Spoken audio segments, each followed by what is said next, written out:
সায়ন ব্যানার্জি শুরু থেকেই চেষ্টা করছিলেন।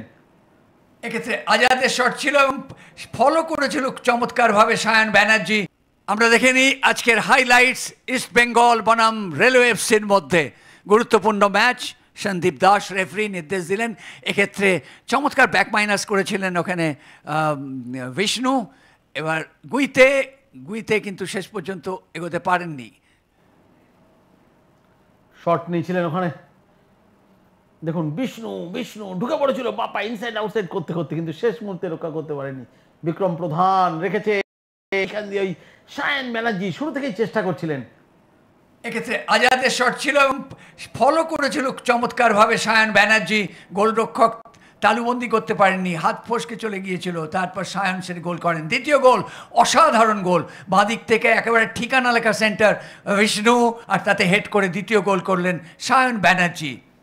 ইস্টবেঙ্গলের আক্রমণ, ক্রমাগত আক্রমণ করে গিয়েছে ইস্টবেঙ্গল, কিন্তু কাজের কাজ ওই হয়নি। ফার্স্ট হাফে 2 গোল, আবার দেখুন ফ্রি কিক রেখেছিল ডেভিড, কিন্তু গোলকিপার এলএফসির তা সামাল দিয়ে দেয় ডেভিড। দেখুন ফ্রি কিকটা দেখুন।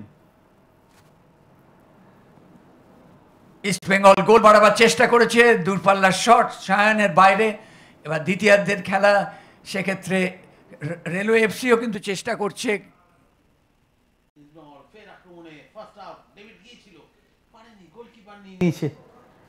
একটা ফ্রি কিক পেয়েছিল ফার্স্ট হাফেই, কিন্তু খুব নির্বিষ শট। এভাবেই ফার্স্ট হাফ শেষ হয়ে যায়।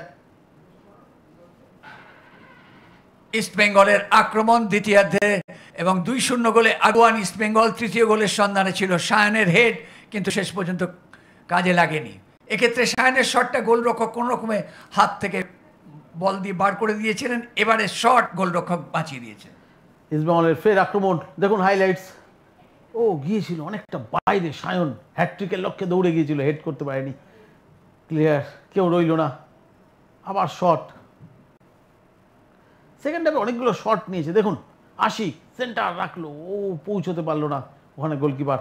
ফ্রি কিক, সায়ন গেছিল কিন্তু বল পায়নি। পেছনে অপেক্ষা করছিল হ্যাটট্রিকের জন্য, আসেনি বল। আশিক প্রান্ত বদল করে। এক্ষেত্রে এটা সায়নের শট ছিল, ফিরতি বলে গোল করতে ভুল চুক করেননি নাসিব রহমান। হ্যাটট্রিকের একটা চেষ্টা করেছিল সায়ন, কর্নার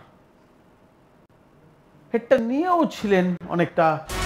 এফসির বিরুদ্ধে ইস্টবেঙ্গলের হয়ে প্রথমার্ধে 2 গোল সায়ন ব্যানার্জি, দ্বিতীয়ার্ধে একটি মাত্র গোল করেন নাসিব রহমান। এলএফসি কোচ মেহতাব হোসেনের খুব একটা সুখস্থিতি থাকবে না এই ম্যাচে। নিজেরই প্রাক্তন দলের বিরুদ্ধে খেলায় একটা চমক যদি তিনি কোচ হিসেবে দিতে পারতেন। আসলে তার দলটাও একটু দুর্বল রয়ে গিয়েছে, যার ফলে ঠিকঠাক প্লেয়ার না পেলেও তো কোচই বা কী করবেন, যার ফলে 2 গোলেই হার মানতে হলো। জর্জের বিরুদ্ধে কিন্তু 2 গোল খেয়েছিল।